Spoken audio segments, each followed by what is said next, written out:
जय हिंद दोस्तों। आप सभी का अपना यूट्यूब चैनल गौतम जी का जीएस एकेडमी में स्वागत है।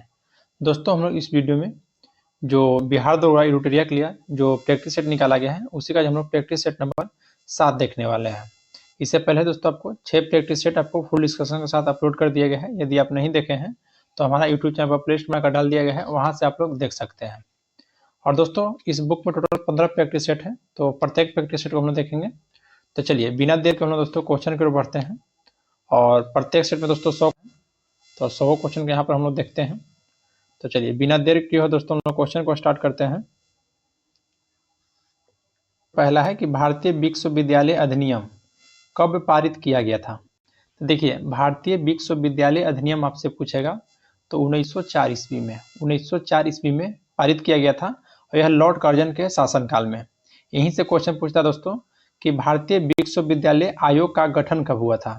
तो याद रखना है 1902 ईस्वी में भारतीय विश्वविद्यालय अधिनियम पारित कहेगा तो 1904 और आयोग का गठन कहेगा तो 1902 में। और दोनों समय दोस्तों लॉर्ड कर्जन के समय में हुआ था, लॉर्ड कर्जन के ही समय में। नेक्स्ट है कि पोर्ट्समाउथ की संधि किन दो देश के मध्य हुआ था। तो याद रखिएगा दोस्तों पोर्ट्समाउथ की जो संधि हुआ था जापान और रूस के बीच में, जापान और रूस के बीच में 5 सितंबर 1905 को, 5 सितंबर 1905 को याद रखिएगा। नेक्स्ट क्वेश्चन पाते हैं। क्वेश्चन नंबर आपका यहाँ पे फिर 3। क्वेश्चन देखिए 3 का रहा कि काकताई राजवंश के संस्थापक निम्नलिखित में से कौन था। तो देखिए दोस्तों काकताई वंश के संस्थापक पूछेगा तो बीटा प्रथम थे। यही दोस्तों काकताई वंश की राजधानी पूछेगा तो अमकोंड हो जाएगा, अमकोंड याद रखिएगा। फिर दोस्तों कुछ वंश का बता रहे हैं, जैसे ऑप्शन ए पाइए विष्णुवर्धन। तो जो विष्णुवर्धन है यह याद रखिएगा कि होयसेल वंश का संस्थापक पूछेगा तो विष्णुवर्धन थे, और इन्होंने दोस्तों अपनी राजधानी द्वार समुद्र को बनाया था, द्वार समुद्र को। फिर दोस्तों यहाँ पर अपना ऑप्शन सी पाइए, ऑप्शन सी पर कि ब्रजहस्त पंचम। तब ब्रजहस्त पंचम जो थे दोस्तों यह गंग वंश के संस्थापक थे, गंग वंश के संस्थापक ब्रजहस्त पंचम, और इन्होंने राजधानी दोस्तों कुआल में बनाया था, कुलाल है। नेक्स्ट है याद रखना है। फिर और दोस्तों अगर अलग से बात की जाए तो हुन वंश होता है जिसके संस्थापक थे तोरमान, और इनका राजधानी दोस्तों सियालकोट था।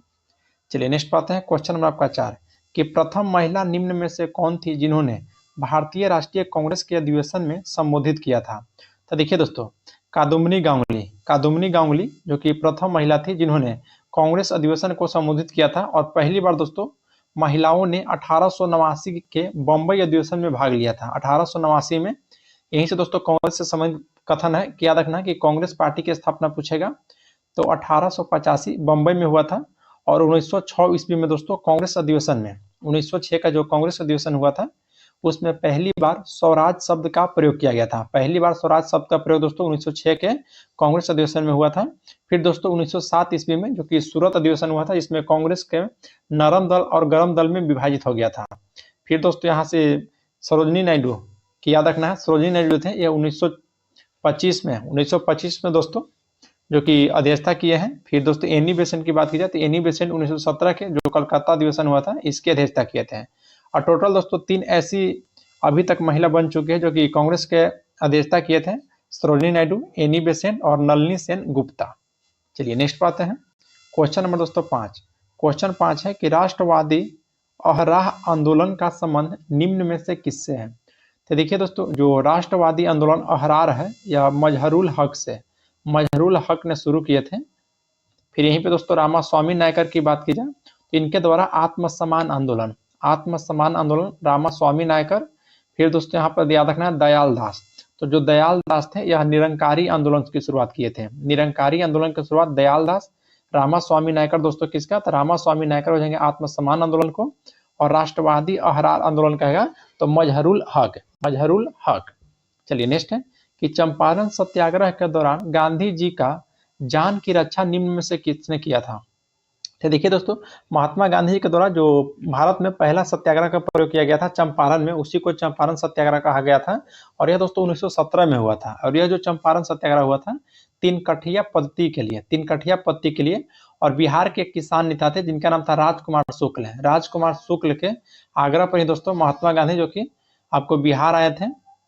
तो उस समय दोस्तों 1917 में जब चंपारण सत्याग्रह में राजेंद्र प्रसाद, ब्रज किशोर और महादेव देसाई जैसे महात्मा गांधी के सहयोगी के तौर पर काम किए थे, वहीं पर दोस्तों बतख मियाँ जो थे, ये महात्मा गांधी जी को जान की रक्षा किए थे। जान की रक्षा, क्योंकि दोस्तों भोजन जो था ना, भोजन में जहर मिला के दिया गया था इरविन के द्वारा।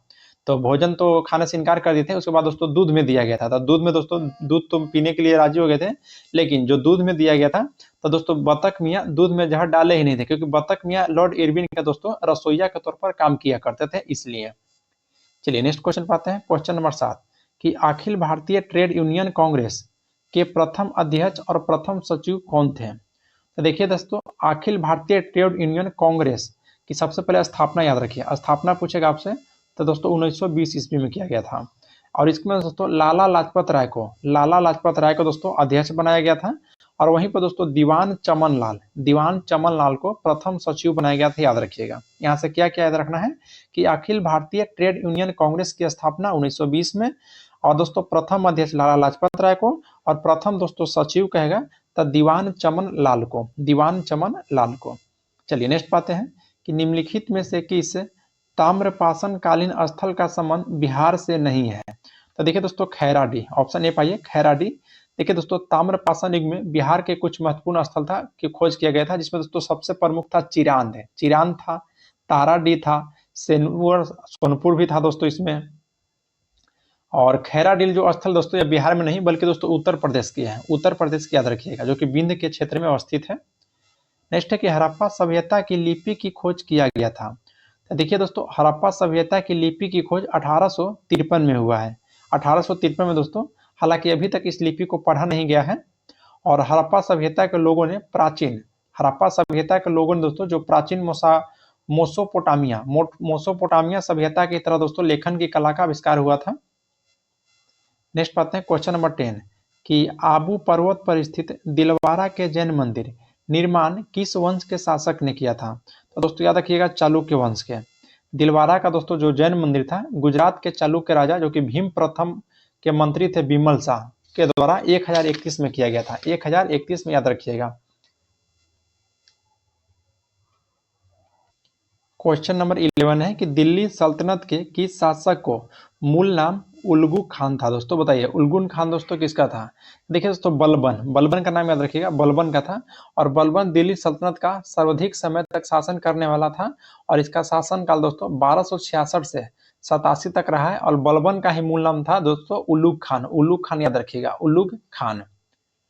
और बलबन से संबंधित कुछ यहाँ से याद रख लेना है कि सिजदा और पैबोस पद्धति का शुरुआत किसने करवाया था? सिजदा और पैबोस पद्धति तो बलबन के द्वारा ही शुरू करवाया गया था। नेक्स्ट है कि निम्न कथन पर विचार करना है, जिसमें पहला कथन दोस्तों कि अलाई दरवाजा में अवस्थित है गुबंद वैज्ञानिक ढंग से पहला निर्मित गुबंद है, बिल्कुल सही बात है दोस्तों। नेक्स्ट है कि जलालुद्दीन खिलजी ने सीरी को अपना राजधानी बनाया था। देखिए दोस्तों गलत यहाँ दे रहा है कि जलालुद्दीन जो खिलजी थे वह सीरी को अपना राजधानी बनाया था, यह दोस्तों कथन आपका गलत है। देखिए मृत्यु होने के कारण वह यह कार्य को नहीं कर सके थे, लेकिन उसने दोस्तों कुतुब मीनार के एक प्रवेश द्वार को जुड़वाया था, और जो कि अलाई दरवाजा के नाम से दोस्तों प्रसिद्ध है, ये भी यहाँ से आपको याद रखना है। तो केवल पहला कथन दोस्तों, पहला कथन आपका सत्य है। नेक्स्ट पाते हैं क्वेश्चन नंबर यहाँ से आपका 13, 21 वर्ष राजीव गांधी खेल रत्न पुरस्कार का नाम बदलकर मेजर ध्यानचंद खेल रत्न अवार्ड कर दिया गया था। क्या दोस्तों याद रखना है 2021 में, 2021 में दोस्तों जो राजीव गांधी खेल रत्न पुरस्कार था इसका नाम बदलकर मेजर ध्यानचंद रत्न अवार्ड कर दिया गया था, मेजर ध्यानचंद रत्न अवार्ड। और इस पुरस्कार का नामकरण दोस्तों 2021 में किनके द्वारा किया गया था? तो मोदी सरकार के द्वारा। नेक्स्ट है कि यूरोपीय आर्थिक क्षेत्र में यूरोपीय संघ के देश अतिरिक्त कौन शामिल है? तो देखिए दोस्तों आइसलैंड भी है और नॉर्वे भी है और दोस्तों यहाँ पे लिechtenstein भी है। तो ऑप्शन डी हो जाएगा, इनमें से सभी हो जाएगा, इनमें से सभी। और यूरोपीय संघ की स्थापना की बात किया दोस्तों, याद रखना 1993 में किया गया था, और इसका मुख्यालय दोस्तों ब्रुसेल्स में है। इसका मुख्यालय कहाँ में है? तो ब्रुसेल्स में। नेक्स्ट है कि राष्ट्रीय पराक्रम दिवस प्रति वर्ष कब मनाया जाता है? तो दोस्तों 23 जनवरी को राष्ट्रीय पराक्रम दिवस दोस्तों प्रतिवर्ष 23 जनवरी को मनाया जाता है। फिर यहाँ से दोस्तों याद रखना है आपको जनवरी से संबंधित और कुछ हम बता देते हैं, जैसे 15 जनवरी, तो 15 जनवरी को थल सेना दिवस। फिर दोस्तों 10 जनवरी को याद रखना है विश्व हिंदी दिवस, 24 जनवरी को राष्ट्रीय बालिका दिवस, 30 जनवरी को सर्वोदय दिवस, और फिर 3 मार्च को दोस्तों क्या रख लिएगा विश्व वन्य जीव दिवस। नेक्स्ट है कि कर्पूरी ठाकुर को किस वर्ष सर्वोच्च नागरिक सम्मान भारत रत्न से सम्मानित किया गया था। तो देखिए दोस्तों, भारत सरकार के द्वारा 2024 में कुल पांच व्यक्ति को भारत रत्न देने की घोषणा किया गया था। कब दोस्तों? तो 2024 में। उसमें दोस्तों आपको एक कर्पूरी ठाकुर थे, नरसिम्हा राव थे, लाल कृष्ण आडवाणी थे, चौधरी चरण सिंह और एम.एस. स्वामीनाथन। पांचों व्यक्ति का नाम याद रखिएगा। नेक्स्ट पाते हैं कि शाहजहां नामा किसकी कृति है? तो शाहजहां के जीवन पर आधारित दोस्तों शाहजहां नामा, जो कि इनायत खां के द्वारा लिखा गया था, इनायत खां के द्वारा, याद रखिएगा। नेक्स्ट पाते हैं क्वेश्चन नंबर यहाँ पे आपका 18 कि निम्न में किस इकाई का मूल्य कागजी स्वर्ण पेपर के रूप में जाना जाता है? तो दोस्तों एसडीआर को याद रखिएगा, एसडीआर को दोस्तों, एसडीआर को, जो कि कागजी स्वर्ण के रूप में जाना जाता है, एसडीआर को। नेक्स्ट है कि फिलिप्स वक्र दर्शाता है। तो फिलिप्स वक्र जो है मुद्रास्फीति और बेरोजगारी दोनों को, मुद्रास्फीति और बेरोजगारी को दर्शाता है, याद रखिएगा। क्वेश्चन नंबर 20 है कि जुड़वा घाटा किसे कहा जाता है? तो जुड़वा जो घाटा दोस्तों राजकोषीय घाटा और राजस्व घाटा को, राजकोषीय घाटा और राजस्व घाटा को जुड़वा घाटा के नाम से जाना जाता है। नेक्स्ट है कि क्वेश्चन नंबर आपका 21 कि भारत में घाटों का वित्त व्यवस्था किस संस्थानों को बढ़ाने हेतु उपयोग किया जाता है? तो दोस्तों याद रखिएगा आर्थिक विकास के लिए, आर्थिक विकास के लिए आपका राइट आंसर हो जाएगा। नेक्स्ट क्वेश्चन है, क्वेश्चन नंबर 22 है कि सरकार के पूंजीगत प्राप्तियों निम्न में से क्या शामिल है? तो देखिए दोस्तों, ऋण के रूप में जो प्राप्त धनराशि होता है वह शामिल है, और संपत्ति बेचने से जो प्राप्त धनराशि होता है वह शामिल है। लेकिन दोस्तों अप्रत्यक्ष कर शामिल नहीं है, याद रखिएगा। यानी कि ऑप्शन ए हो जाएगा केवल 1 और 2। नेक्स्ट पाते हैं क्वेश्चन 23 है कि भारत का प्रथम मल्टी मॉडल लॉजिस्टिक पार्क का निर्माण किस राज्य में किया गया था? तो देखिए दोस्तों, भारत का प्रथम multi modal logistic park Tamil Nadu में निर्माण किया गया है, याद रखिएगा। कहाँ में? तो तमिलनाडु में। और यह दोस्तों रिलायंस इंडस्ट्रीज ने चेन्नई के निकट भारत के प्रथम मल्टी मॉडल लॉजिस्टिक पार्क का निर्माण किया है, जो कि तमिलनाडु में पड़ता है। नेक्स्ट पाते हैं क्वेश्चन नंबर 24। बोला कि किस संस्थान के द्वारा प्रगति 2024 कार्यक्रम शुभारंभ किया गया था? तो देखिए दोस्तों, प्रगति जो 2024 शुरू किया गया है यह केंद्रीय आयुर्वेद अनुसंधान परिषद के द्वारा, केंद्रीय आयुर्वेद अनुसंधान परिषद के द्वारा, याद रखिएगा। नेक्स्ट पाते हैं क्वेश्चन आपका यहाँ पे 25 हो जाएगा कि किस सुरंग को देश के सबसे ऊंची सुरंग के रूप में आधिकारिक पहचान मिला है? तो सेला सुरंग को याद रखिएगा। सेला सुरंग को दोस्तों, जो कि इंटरनेशनल बुक ऑफ ऑनर के द्वारा भारत का सर्वोच्च सुरंग का दर्जा प्राप्त किया गया है। किसके द्वारा? तो इंटरनेशनल बुक ऑफ ऑनर के द्वारा। और यह दोस्तों असम के गुवाहाटी के अरुणाचल प्रदेश के तवांग से जोड़ता है, और यह 13,000 फीट की ऊंचाई पर है, ये भी याद रखिएगा। असम के गुवाहाटी को अरुणाचल प्रदेश के तवांग, यानी कि असम के गुवाहाटी और अरुणाचल प्रदेश के तवांग को जोड़ने का काम करता है। नेक्स्ट है कि भारत का पहला संविधान पार्क का उद्घाटन कहाँ किया गया है? तो यह दोस्तों याद रखना है पुणे में। पुणे में देखिए भारतीय थल सेना के और पुनीत बलान समूह ने संयुक्त रूप से दोस्तों देश के प्रथम संविधान पार्क का उद्घाटन किए हैं, जो कि दोस्तों यह पुणे में है, पुणे में। नेक्स्ट पाते हैं क्वेश्चन नंबर 27। बोला कि भारत के प्रथम खगोल पर्यटन अभियान को क्या नाम दिया गया है? तो देखिए दोस्तों, नक्षत्र सभा, जो कि दोस्तों उत्तराखंड पर्यटन विकास परिषद और स्टार केम्स के द्वारा प्रारंभ किया गया था, नक्षत्र सभा, और यह नवीन खगोलीय पर्यटन स्थल है, ये भी याद रखिएगा। नेक्स्ट है कि हाल ही में किस देश के द्वारा 6G डिवाइस लॉन्च किया गया है? तो देखिए दोस्तों, विश्व का प्रथम 6G डिवाइस कहेगा तो जापान सरकार के द्वारा लॉन्च किया गया है। 9 है कि हाल ही में कितने व्यक्तियों को वर्ष 2024 को पद्म विभूषण दिए जाने की घोषणा केंद्र सरकार के द्वारा किया गया है? तो देखिए दोस्तों, पद्म विभूषण कहेगा तो पद्म विभूषण टोटल 7 लोग को दिया गया था। पद्म विभूषण कितने? तो टोटल दोस्तों 7 लोगों को, और केंद्र सरकार के द्वारा दोस्तों 2025 में कुल 139 व्यक्ति को पद्म पुरस्कार देने की घोषणा किया गया है, जिसमें 7 व्यक्ति ऐसे हैं जिनको पद्म विभूषण मिलेगा, और 113 व्यक्ति ऐसे हैं जिनको पद्म श्री मिलेगा। पद्म श्री याद रखिएगा। तो 113 और 7 कितना हो जाएगा? तो 120 बच जाएगा कितना दोस्तों? तो बच जाएगा यहाँ पे आपका 113 और 7 हो जाएगा, और बाकी जो बच जाएगा दोस्तों पद्म श्री तो 113 हो गया, पद्म विभूषण और एक पद्म भूषण होता है, बाकी लोगों को दोस्तों पद्म भूषण मिला है। नेक्स्ट है कि अंतर्राष्ट्रीय बुकर पुरस्कार 2024 किसने जीता है? तो देखिए दोस्तों, अंतर्राष्ट्रीय बुकर पुरस्कार 2024 की बात की जाए तो 2024 जो जीता है दोस्तों, ये याद रखिएगा जेनी एपेर्नबेक हो जाएगा, यानी कि ऑप्शन सी हो जाएगा। और अंतर्राष्ट्रीय बुकर पुरस्कार की शुरुआत दोस्तों 2005 से किया गया है, 2005 से शुरू हुआ है। नेक्स्ट है कि 10वां विश्व जल मंच का आयोजन कहाँ किया गया है? तो यह दोस्तों बाली में याद रखना है। बाली कहाँ पड़ता है? तो इंडोनेशिया में दोस्तों। और इसका थीम था कि साझी समृद्धि के लिए जल।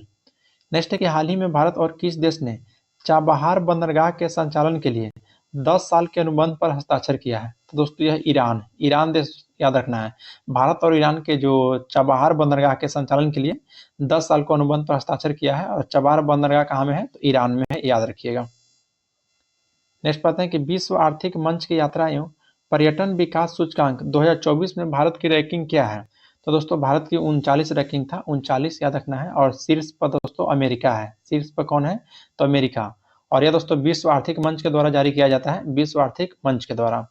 नेक्स्ट है कि कौन सा देश भारत की रुपये सेवा को शुरू करने की घोषणा किया है? तो मालदीव के द्वारा दोस्तों शुरू किया गया है, याद रखिएगा, मालदीव के द्वारा रुपये सेवा। नेक्स्ट है कि हाल ही में सुप्रीम कोर्ट बार एसोसिएशन का अध्यक्ष किसे बनाया गया है? तो सुप्रीम कोर्ट बार एसोसिएशन का जो अध्यक्ष बनाया गया है कपिल सिब्बल को याद रखिएगा। और ये दोस्तों चौथी बार अध्यक्ष बने हैं, चौथी बार।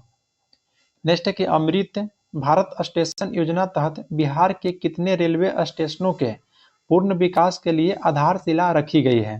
तो दोस्तों टोटल 33 को दोस्तों याद रखना है, 33 को।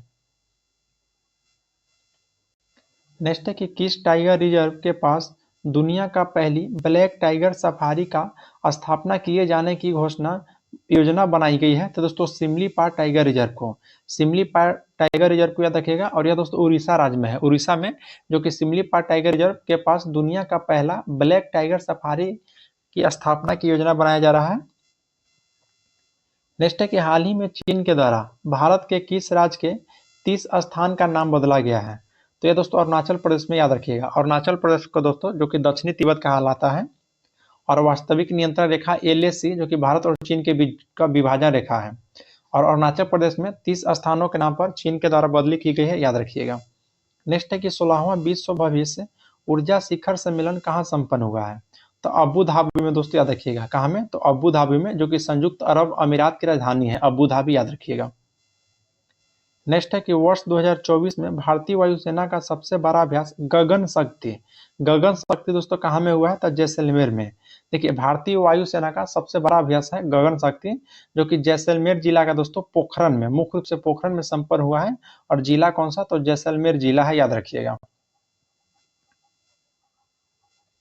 क्वेश्चन 41 है, थोड़ा सा ध्यान से सुना दोस्तों, थोड़ा सा पर अच्छा से तो दिख नहीं रहा, लेकिन थोड़ा सा क्वेश्चन सुन लीजिएगा, आपको ध्यान में आ जाएगा कि किस रोग से होने वाली शीतों को समाप्त करने के उद्देश्य अफ्रीकी देशों के स्वास्थ्य मंत्री ने हाल ही में याओंडे घोषणा पत्र का समर्थन किया है? तो बताइए दोस्तों। तो याद रखना है मलेरिया से हो जाएगा, मलेरिया, यानी कि ऑप्शन नंबर दोस्तों डी आपका राइट हो जाएगा। नेक्स्ट है कि किस ओलंपिक में 128 साल बाद है क्रिकेट को शामिल किए जाने की घोषणा किया गया है? तो दोस्तों लॉस एंजल्स, जो कि 2028 में दोस्तों, देखिए 1900 के बाद 2028 के ओलंपिक में क्रिकेट को शामिल किया जाएगा, जो कि भारतीय क्रिकेट टीम में इसमें भाग लेगी। और 2028 का जो ओलंपिक होगा दोस्तों, वह लॉस एंजल्स में होगा, लॉस एंजल्स में, याद रखना है।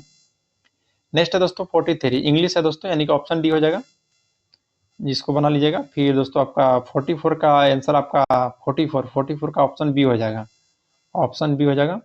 फिर दोस्तों 45 की बात की जाए तो 45 का भी दोस्तों ऑप्शन आपका डी हो जाएगा। नेक्स्ट है 46 हिंदी है दोस्तों कि मैं कलम से लिखता हूँ, इस वाक्य से कौन सा कारक है? तो याद रखना है करण कारक हो जाएगा, करण कारक है। नेक्स्ट पाते हैं कि कालिंदी का पर्यायवाची निम्न में से क्या है? तो कालिंदी का दोस्तों जो पर्यायवाची शब्द है कालिंदी, तो कालिंदी का हो जाएगा दोस्तों यमुना, याद रखना है, कालिंदी का यमुना हो जाएगा। और अकर्जा भी बोला जाता है दोस्तों यमुना को।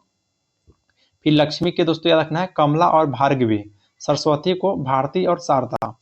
नेक्स्ट है कि वह बहुत मधुर गाता है, इसमें परिविशेषण शब्द का चयन करना है। तो बहुत जो है दोस्तों यह परिविशेषण शब्द है। नेक्स्ट है निम्न में कौन सा शब्द पुल्लिंग है? तो पुल्लिंग शब्द कौन सा दोस्तों? तो ऑप्शन डी हो जाएगा नैराश दोस्तों, याद रखना है नैराश जो शब्द है यहाँ पर पुल्लिंग शब्द है। नेक्स्ट है निम्नलिखित में से कौन सा वाक्य अशुद्ध है, मतलब दोस्तों कौन सा वाक्य गलत है? तो देखिए मुझे भारी दुख हुआ है, मुझे भारी दुख हुआ है या दोस्तों अशुद्ध है। इसमें होगा कि भारी की जगह बहुत शब्द का प्रयोग होगा, मुझे बहुत दुख हुआ है, ना कि दोस्तों मुझे भारी दुख हुआ है, यानी कि ऑप्शन ए हो जाएगा जो कि यह अशुद्ध है। क्वेश्चन 51 है कि निम्नलिखित कथन में कौन सा कथन सत्य है। इसमें दोस्तों पहला कथन है कि गर्म जलधारा प्रायः भूमध्य रेखा से ध्रुव की ओर चलती है। बिल्कुल सही बात है दोस्तों, गर्म जो जलधारा है भूमध्य रेखा से ध्रुव की ओर चलता है, और ठंडी जलधारा जो है वह ध्रुव रेखा से भूमध्य रेखा की ओर चलता है। नेक्स्ट करा कि ठंडी जलधारा उच्च अक्षांश से निम्न अक्षांश की ओर बहने वाली जलधारा है। ये भी बिल्कुल सही बात है दोस्तों, बिल्कुल सही है। ठंडी जलधारा दोस्तों अभी हम बताएं ध्रुव, तो ध्रुव पर दोस्तों उच्च यानी हाई प्रेशर है, और विषुवत रेखा पर दोस्तों निम्न प्रेशर है, वही बात यहाँ पे आपको बोल रहा है। नेक्स्ट है कि कोरियोलिस बल के प्रभाव के कारण जलधाराएं उत्तरी गोलार्ध में अपनी बाईं ओर और दक्षिणी गोलार्ध में अपनी दाईं ओर प्रवाहित होता है। ये दोस्तों गलत है। देखिए उत्तरी गोलार्ध में दोस्तों दाईं ओर और बाईं ओर आपका दक्षिणी गोलार्ध में, यानी कि पहला और दूसरा कथन केवल सही है, पहला और दूसरा कथन केवल सही है। नेक्स्ट बात है कि तस्मान सागर तथा दक्षिणी सागर को जोड़ने वाली जल संधि निम्नलिखित में से कौन सा है। तो दोस्तों बॉस जल संधि हो जाएगा, बॉस जल संधि। यहाँ से याद रखना है बॉस जल संधि से कि जो कि तस्मान सागर और दक्षिणी सागर को जोड़ने वाली जल संधि को दोस्तों बॉस जल संधि कहा जाता है। यहाँ से दोस्तों आपको याद रखना है टोकरा जल संधि, जो कि ऑप्शन ए में दिया गया है। तो टोकरा जल संधि जो हो जाएगा पूर्वी चीन सागर को प्रशांत सागर के साथ जोड़ता है, पूर्वी चीन सागर से प्रशांत महासागर को। फिर दोस्तों मैगलन जल संधि, तो मैगलन जल संधि होता है जो कि प्रशांत दक्षिणी अटलांटिक महासागर को जोड़ता है, प्रशांत और दक्षिणी अटलांटिक महासागर को। चलिए नेक्स्ट कुक, हाँ देखिए ऑप्शन बी पाइए कुक जल संधि दोस्तों, तो कुक जल संधि जो कि दक्षिणी प्रशांत महासागर को जोड़ता है। नेक्स्ट है कि कितने प्रतिशत लवणता के खारे जल की सीमांकित करने का उच्च सीमा माना गया है। तो 24.70 है दोस्तों, 24.70% याद रखिएगा।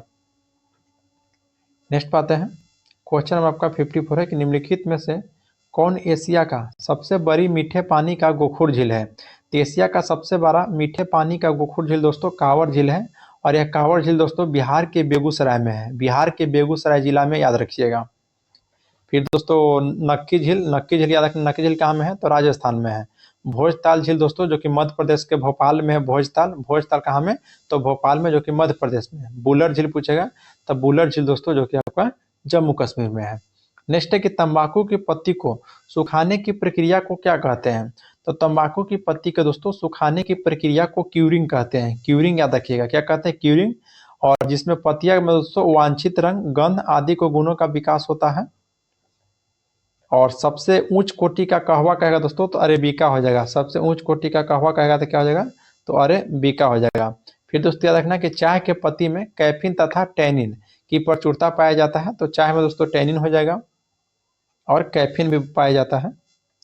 नेक्स्ट पाते हैं क्वेश्चन आपका यहाँ पे 56 कि देश में पहला लौह इस्पात कारखाना कब स्थापित किया गया था। तो देखिए दोस्तों देश का पहला कह रहा था, पहला इसे 1874 में हुआ था, जो कि बराक नदी के किनारे कुल्टी नामक स्थान पर, कुल्टी जो कि बंगाल में पड़ता है। और देश के सबसे बड़े पैमाने पर कारखाना दोस्तों 1907 में हुआ था, 1907 में। तो ऑप्शन के अनुकूल दोस्तों 1874 आपका राइट आंसर हो जाएगा। नेक्स्ट है कि निम्नलिखित में कौन सा उष्णकटिबंधीय घास का मैदान नहीं है। तो देखिए दोस्तों पैम्पास जो है उष्णकटिबंधीय घास का मैदान नहीं है, याद रखिएगा। पैम्पास दोस्तों उष्णकटिबंधीय घास का मैदान नहीं है, बल्कि दोस्तों सवाना, लानोस और कंपोज यह सभी उष्णकटिबंधीय घास के मैदान है। सवाना दोस्तों याद रखना है पूर्वी अफ्रीका में है, कंपोस्ट दोस्तों ब्राजील में, और लानोस वेनेजुएला में। एक बार फिर से सुनिएगा, लानोस कहेगा तो वेनेजुएला में, कंपोस्ट कहेगा तो ब्राजील में, और सवाना कहेगा दोस्तों तो पूर्वी अफ्रीका में, याद रखिएगा।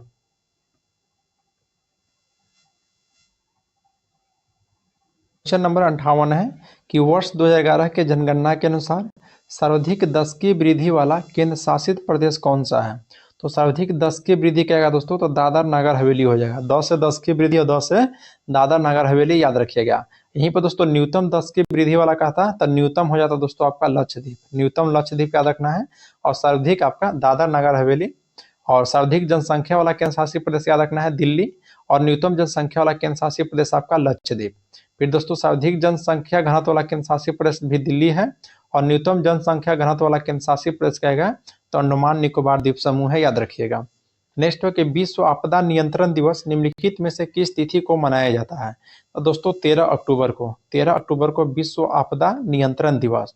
फिर दोस्तों 16 अक्टूबर को याद रखना है कि विश्व खाद्य दिवस मनाया जाता है। 19 नवंबर को दोस्तों विश्व शौचालय दिवस, और राष्ट्रीय ऊर्जा संरक्षण दिवस दोस्तों 14 दिसंबर को।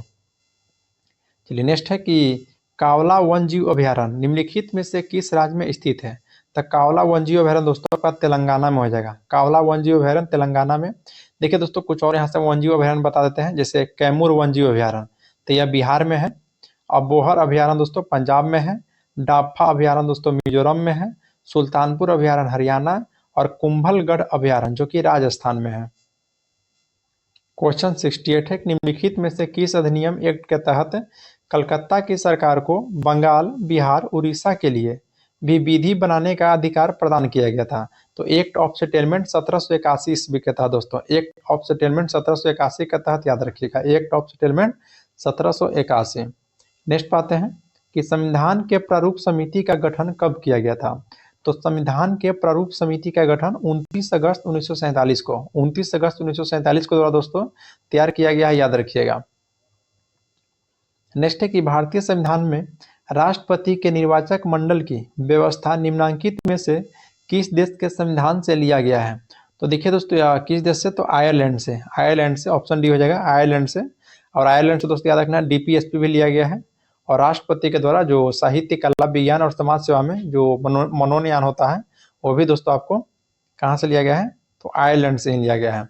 फिर दोस्तों अमेरिका की बात की जाए तो प्रस्तावना याद रखना है, मौलिक अधिकार, न्यायिक अवलोकन, संविधान की सुरक्षा और न्यायपालिका की स्वतंत्रता, ये सभी आपको अमेरिका से है।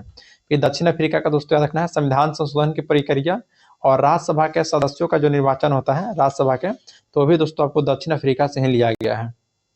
चलिए नेक्स्ट क्वेश्चन पाते हैं, क्वेश्चन नंबर 64 कि संविधान के किस भाग में संघ राज्य क्षेत्र का उल्लेख किया गया है? तो यह दोस्तों सब भाग कहेगा तो संघ राज्य क्षेत्र का भाग 8 हो जाएगा, भाग 8 है। और भारतीय संविधान में दोस्तों कुल अभी 22 भाग है, जिसमें भाग 5 की बात की जाए तो अनुच्छेद 52 से 151 तक। फिर भाग 8 में दोस्तों अनुच्छेद 239 से 242 तक चर्चा है। भाग 9 में जो कि पंचायत से संबंधित है, अनुच्छेद 243 से 243 के क से न तक है। फिर भाग 11 में दोस्तों जो कि संघ और राज्य के बीच संबंध बताता है, 245 से लेकर 263 तक, याद रखिएगा। नेक्स्ट है कि भारतीय संविधान के किस अनुच्छेद में अल्पसंख्यक को अपने धर्म को प्रसार हेतु शिक्षण संस्थानों की स्थापना का अधिकार है? या दोस्तों अनुच्छेद 30 के तहत अल्पसंख्यक के लिए दोस्तों दो मौलिक अधिकार में 2 अनुच्छेद है, एक अनुच्छेद 29 है और एक अनुच्छेद 30 है। तो शिक्षण संस्था कहेगा दोस्तों तो अनुच्छेद 30 के तहत, और अल्पसंख्यक को शिक्षा एवं संस्कृति संबंधित अधिकार कहेगा तो अनुच्छेद 29 के तहत, याद रखिएगा। फिर अनुच्छेद 27 की बात की दोस्तों तो धर्म के मामले में दोस्तों जो उसका कर्म होता है उसमें छूट रखा गया है। और अनुच्छेद 28 है कि विशिष्ट संस्थाओं में धार्मिक आदेश को जारी करने की स्वतंत्रता दिया गया है। नेक्स्ट निम्नलिखित में कौन से प्रधानमंत्री बने जो कि पहले राज्यसभा के सदस्य थे? तो एच.डी. देवगौड़ा, याद रखिएगा। एच.डी. देवगौड़ा दोस्तों ऐसे प्रधानमंत्री हैं जो कि ये पहले राज्यसभा के सदस्य भी रह चुके हैं। नेक्स्ट है निम्नलिखित में से किस 3 राज्य के राज्यसभा में सदस्यों की संख्या समान है? तो देखिए दोस्तों आंध्र प्रदेश में, फिर आप यहाँ से मध्य प्रदेश हो जाएगा और गुजरात है। आंध्र प्रदेश, मध्य प्रदेश और गुजरात में दोस्तों जो राज्यसभा के सीट की संख्या है वह समान है, याद रखना है। आंध्र प्रदेश, मध्य प्रदेश और गुजरात हो जाएगा। और यहाँ सदस्यों की संख्या की आपको बात किया दोस्तों, आंध्र प्रदेश, मध्य प्रदेश और गुजरात में, तो यह तीनों जगह बताइए कितना है? आंध्र प्रदेश, मध्य प्रदेश और गुजरात में। ऐसे सर्वाधिक आपसे पूछेगा दोस्तों तो सर्वाधिक कहाँ में है? तो सर्वाधिक आपका दोस्तों यूपी में है जो कि 31 है, 31 सर्वाधिक यूपी में है। बाकी आपको बताना दोस्तों कमेंट में कि आंध्र प्रदेश, मध्य प्रदेश और गुजरात में जो राज्यसभा के सदस्य की संख्या है वह कितनी है। नेक्स्ट है कि किस संविधान संशोधन के द्वारा चुनाव आयोग के अधिकारों में परिवर्तन किया गया और उच्च न्यायालय को चुनाव याचिकाओं सुनने का अधिकार दिया गया था? तो 19वां संविधान संशोधन अधिनियम 1966 के तहत, याद रखना है। 19वां संविधान संशोधन अधिनियम 1966 के तहत। क्वेश्चन 69 है कि पंचायती राज व्यवस्था के संबंध में निम्नलिखित में से कौन सा कथन गलत है? तो कौन सा कथन यहाँ पे दोस्तों गलत है बताइए। तो देखिए पहला कि 73वां संविधान संशोधन जो कि पंचायती राज से संबंधित है, यह तो कथन आपका सही है दोस्तों। नेक्स्ट है कि पंचायती राज का शुभारंभ राजस्थान से किया गया था। ये भी सही है, राजस्थान के नागौर जिला में दोस्तों, जो कि 2 अक्टूबर को लागू हुआ था। और दूसरा में फिर दोस्तों आंध्र प्रदेश में महबूबनगर, वहां पर दोस्तों 1 जून को लागू हुआ था। नेक्स्ट है कि लॉर्ड कर्जन को भारत में स्थानीय स्वशासन का पिता नहीं। देखिए स्थानीय स्वशासन का पिता क्या है दोस्तों, तो लॉर्ड कर्जन नहीं बल्कि ये लॉर्ड रिपन हो जाएगा। यानी कि दोस्तों इसका ऑप्शन सी हो जाएगा, जो कि आपका दोस्तों सुमेलित नहीं है, यानी कि गलत है। चलिए नेक्स्ट पाते हैं। क्वेश्चन आपका 70 है कि राष्ट्रपति, प्रधानमंत्री और उपराष्ट्रपति के निधन पर संपूर्ण देश में राष्ट्रीय ध्वज को कितने दिन तक झुका दिया जाता है? तो दोस्तों 12 दिन तक, 12 दिन तक झुका दिया जाता है राष्ट्रीय ध्वज को, याद रखना है। और यह इसको राष्ट्रीय शोक के समय दोस्तों, राष्ट्रीय शोक एक तरह से हम कह सकते हैं इसको। जबकि दोस्तों यहाँ पर कहेगा कि राष्ट्रपति और पूर्व प्रधानमंत्री और पूर्व उपराष्ट्रपति, मतलब दोस्तों पूर्व की बात कर रहा है, पूर्व राष्ट्रपति, पूर्व प्रधानमंत्री और पूर्व उपराष्ट्रपति का निधन होगा तो 7 दिन का, याद रखना है, 7 दिन राष्ट्रीय ध्वज दोस्तों झुका हुआ रहेगा।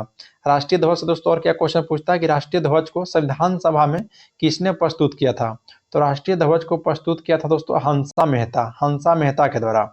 और भारत के संविधान सभा ने राष्ट्रीय ध्वज को दोस्तों प्रारूप को कब अपनाया था? तब 22 जुलाई 1947 को, 22 जुलाई 1947 को। नेक्स्ट है दोस्तों कि लेंस के संबंध में निम्नलिखित में से कौन सा कथन सही है? पहला कथन है कि उत्तल लेंस की क्षमता को घनात्मक संख्या के रूप में दर्शाया जाता है। बिल्कुल सही बात है दोस्तों, उत्तल लेंस की जो क्षमता होता है उसको दोस्तों घनात्मक संख्या के रूप में दर्शाया जाता है। और वहीं पे दोस्तों अगर अवतल लेंस की क्षमता होता है उसको ऋणात्मक संख्या के रूप में दर्शाया जाता है। तो यहाँ पे ऑप्शन सी हो जाएगा, 1 और 2 दोनों कथन आपका सत्य है। नेक्स्ट है कि निम्नलिखित में से किन तरीकों द्वारा ऊष्मा स्थानांतरण के लिए किसी माध्यम की आवश्यकता नहीं होती है? तो विकिरण आपका राइट होगा दोस्तों, विकिरण याद रखिएगा, विकिरण। नेक्स्ट है कि किसी धारावाही चालक से जुड़े चुंबकीय क्षेत्र की दिशा ज्ञात करने के लिए निम्नलिखित में से किस नियम का उपयोग किया जाता है? तो दोस्तों याद रखना है कि मैक्सवेल का कॉर्क स्क्रू नियम, मैक्सवेल का कॉर्क स्क्रू नियम के द्वारा दोस्तों। नेक्स्ट है कि निम्नलिखित में से कौन सा कथन सही है? पहला है कि रोलिंग घर्षण सर्पी घर्षण से अधिक होता है। तो क्या बताइए दोस्तों, सही कि गलत है? गलत है दोस्तों, रोलिंग घर्षण जो होता है यह सर्पी घर्षण से अधिक नहीं होता है, याद रखिएगा। नेक्स्ट है कि द्रव के द्वारा लगाए गए घर्षण बल के घर्षण कर्षण कहा जाता है, कर्षण के ड्रैग। बिल्कुल सही बात है दोस्तों, यानी कि ऑप्शन बी हो जाएगा, केवल दूसरा कथन आपका सत्य है। नेक्स्ट है कि ध्वनि तरंगों के उत्पादन और संचरण के अध्ययन को क्या कहा जाता है? तो ध्वनि तरंग के उत्पादन और संचरण के अध्ययन के दोस्तों अकॉस्टिक्स कहते हैं, अकॉस्टिक्स याद रखिएगा। नेक्स्ट है कि टोकामक नामक उपकरण निम्नलिखित में से किस प्रकार के ईंधन से संबंधित है? तो दोस्तों परमाणु से हो जाएगा। टोकामक नामक उपकरण जो है दोस्तों यह परमाणु से संबंधित है। निम्नलिखित में से किस प्रक्रिया के द्वारा अर्धपारगम्य झिल्ली के माध्यम से जल पर बल लगाकर दूषित पदार्थ को बाहर निकाला जाता है? देखिए दोस्तों उत्क्रम प्रासरण के द्वारा, जो कि बिल्कुल आपका यह राइट हो जाएगा। नेक्स्ट पाते हैं क्वेश्चन 78 है कि रदरफोर्ड के परमाणु मॉडल के संदर्भ में निम्नलिखित में से कौन सा कथन सत्य नहीं है? इसमें पहला कथन है कि नाभिक का आकार परमाणु के आकार की तुलना में काफी ज्यादा होता है। देखिए दोस्तों यही गलत है। रदरफोर्ड के नाभिक का जो परमाणु मॉडल था दोस्तों, इनका परमाणु के आकार की तुलना नाभिक के आकार में से बहुत छोटा था, याद रखिएगा। यहाँ पे दोस्तों ऑप्शन आपका ए हो जाएगा, जो कि यही आपका गलत है। नेक्स्ट पाते हैं क्वेश्चन 79 है कि निम्नलिखित में से कौन से मिश्र धातु तांबा और जस्ता की बनी होती है? तो तांबा और जस्ता के मिश्र धातु दोस्तों डच धातु कहलाता है। डच धातु याद रखना है, डच धातु हो जाएगा। नेक्स्ट है कि निम्नलिखित में से कौन सा सिलिकॉन डाइऑक्साइड का एक गुण है? तो सिलिकॉन डाइऑक्साइड का जो होता है दोस्तों, इसका गलनांक उच्च होता है, इसका गलनांक याद रखिएगा उच्च होता है सिलिकॉन डाइऑक्साइड का। नेक्स्ट है कि निम्नलिखित में से कौन सा पोटेशियम लवण एक खनिज पूरक जिसका उपयोग रक्त में पोटेशियम के निम्न स्तर के उपचार या रोकथाम के लिए किया जाता है? तो दोस्तों पोटेशियम क्लोराइड का प्रयोग किया जाता है, पोटेशियम क्लोराइड का याद रखिएगा, किसका? तो पोटेशियम क्लोराइड का। नेक्स्ट पाते हैं कि वह प्रक्रिया जिसमें धातु को उसके अयस्कों के द्वारा गलनांक बिंदु से अधिक गर्म करके निष्कर्षण किया जाता है, तो वह दोस्तों क्या कहलाता है? तो वह दोस्तों याद रखना कि प्रगलन कहलाता है, प्रगलन। नेक्स्ट है कि एल्डिहाइड समूह का रासायनिक सूत्र, तो -CHO हो जाएगा। एल्डिहाइड समूह का दोस्तों रासायनिक सूत्र पूछेगा तो -CHO हो जाएगा, -CHO। नेक्स्ट है कि निम्नलिखित में किसकी उपस्थिति के कारण पीतल का रंग हवा में फीका पड़ जाता है। तो जो पीतल का रंग दोस्तों हवा में फीका पड़ जाता है वह हाइड्रोजन सल्फाइड के कारण, हाइड्रोजन सल्फाइड के कारण याद रखिएगा। नेक्स्ट है कि निम्नलिखित में कौन सा कथन यौगिक के बारे में सत्य नहीं है। तो यौगिक के बारे में कौन सा कथन सत्य नहीं दोस्तों, तो ऑप्शन डी पाइए कि यौगिक में एक परिवर्तनशील संरचना होती है, याद रखिएगा। यही आपका दोस्तों गलत है, यौगिक में परिवर्तनशील संरचना नहीं होती है। क्वेश्चन 86 है कि विटामिन के संबंध में निम्नलिखित में से कौन सा कथन गलत है। तो विटामिन के कथन में दोस्तों देखिए ऑप्शन सी पाइए कि आंत में कुछ बैक्टीरिया विटामिन का उत्पादन नहीं करता है, यही दोस्तों गलत है। क्योंकि दोस्तों विटामिन के संश्लेषित होता है, याद रखेंगे विटामिन के होता है। और फिर दोस्तों यहाँ से याद रखना है कि विटामिन ए डी ई के वसा में घुलनशील है और बी और सी जो कि जल में घुलनशील है। नेक्स्ट है कि जब भोजन यानी ग्लूकोज का विखंडन ऑक्सीजन के उपयोग के बिना होता है तो उसे क्या कहते हैं। तो उसे दोस्तों अवायवीय कहते हैं, अवायवीय श्वसन। और ऑक्सीजन की उपस्थिति में होता है तो उसको वायवीय श्वसन कहते हैं। नेक्स्ट है कि सभी जीवित प्राणी के लिए ऊर्जा का अंतिम स्रोत निम्नलिखित में से कौन सा है। तो ऊर्जा का दोस्तों जो अंतिम स्रोत हो जाएगा वह सूर्य हो जाएगा। ऊर्जा का अंतिम स्रोत क्या हो जाएगा, तो सूर्य याद रखिएगा, यानी कि ऑप्शन डी हो जाएगा। नेक्स्ट है कि निम्न में वह कौन सा वंशानुगत है रक्त विकार है जो हीमोग्लोबिन जीन को प्रभावित करता है और जिसके परिणाम स्वरूप अप्रभावी रक्ताणु उत्पत्ति होता है। तो दोस्तों थैलेसीमिया हो जाएगा, थैलेसीमिया, थैलेसीमिया। नेक्स्ट एक निम्नलिखित में कौन सा रोग कवक के कारण होता है। तो दाद रोग याद रखिएगा, दाद रोग जो होता है यह कवक के कारण होता है। दाद हो जाएगा, गंजापन हो जाएगा, एथलीट फुट हो जाएगा, खाज हो जाएगा दोस्तों, यह सभी कवक है। फिर जीवाणु के कारण दोस्तों हैजा होता है, टिटनेस होता है, टाइफाइड होता है, क्षय रोग होता है। फिर परजीवी के कारण मलेरिया, पायरिया, पेचिस, कालाजार, निंद्रा रोग जिसको सोने की बीमारी भी कहा जाता है। नेक्स्ट पाते हैं कि निम्नलिखित में कौन सी महिलाओं में प्राथमिक यौन अंग है। तो प्राथमिक यौन अंग दोस्तों अंडाशय हो जाएगा। अंडाशय दोस्तों प्राथमिक महिला प्रजनन अंग है जिसमें अंडे उत्पन्न होता है और जो कि एक युग्म के रूप में मनुष्य और अन्य कशेरुकों में यह मौजूद रहता है। नेक्स्ट है कि कोशिका में भरे जाने वाला तरल पदार्थ मैट्रिक्स को क्या कहते हैं। तो साइटोप्लाज्म कहते हैं, साइटोप्लाज्म याद रखिएगा। नेक्स्ट पाते हैं कि निम्नलिखित में कौन सा जटिल अस्थाई पादप ऊतक होता है। तो जटिल अस्थाई पादप ऊतक दोस्तों जाइलम और फ्लोएम होता है, यानी कि ऑप्शन ए हो जाएगा जाइलम, की और जाइलम दिया है तो जाइलम आपका हो जाएगा। नेक्स्ट पाते हैं दोस्तों कि निम्नलिखित में कौन सा कोशिकांग अंतःकोशिकीय परिवहन के लिए मार्ग और निर्माण सतह दोनों के रूप में कार्य करता है। तो इंडोप्लाज्मिक रेटिकुलम यानी कि दोस्तों अंतर्द्रव जालिका याद रखिएगा। और अंतर्द्रव जालिका दोस्तों दो प्रकार का होता है, एक दोस्तों चिकनी होता है और एक खुरदरी होता है, यानी कि स्मूथ और रफ। नेक्स्ट है कि जटिल खाद्य पदार्थ किसकी सहायता से सरल पदार्थ में टूट जाता है। तो यह एंजाइम की सहायता से दोस्तों, एंजाइम की सहायता से। मैथ है तो जब इसको बनाइएगा तो 1500 आपको आंसर आएगा, बना लीजिएगा। देखिए दोस्तों अगर यहाँ पर अगर नहीं दिख रहा है तो हम जो पीडीएफ देंगे दोस्तों उसमें आपको सारा क्वेश्चन दिख जाएगा। फिर 97 को बनाइएगा दोस्तों तो 9 वर्ष आएगा, जब बनाइएगा तो 9 वर्ष हो जाएगा। फिर दोस्तों यहाँ पे अगर 98 का बनाइएगा तो 72 किलोमीटर प्रति घंटा आंसर आ जाएगा, 72 किलोमीटर प्रति घंटा। फिर 99 का जब बनाइएगा तो 1000 आएगा दोस्तों, 1000 सी का मान। फिर जब क्वेश्चन 100 बनाइएगा तो 5% हो जाएगा, 5%। तो यहाँ पर दोस्तों हम लोग वीडियो को समाप्त करते हैं। अगर वीडियो आप लोग को अच्छा लगा होगा तो लाइक जरूर कीजिएगा दोस्तों, और अपने दोस्तों के साथ इसको ग्रुप में जरूर शेयर कीजिएगा ताकि दोस्तों इसका लाभ वो भी उठा सकें। और पीडीएफ के लिए आपको टेलीग्राम ज्वाइन कर लेना है, जो कि डिस्क्रिप्शन में टेलीग्राम का लिंक दिया गया है। तो चलिए दोस्तों आज के लिए इतना ही, मिलते हैं आपसे नेक्स्ट वीडियो में। जय हिंद दोस्तों।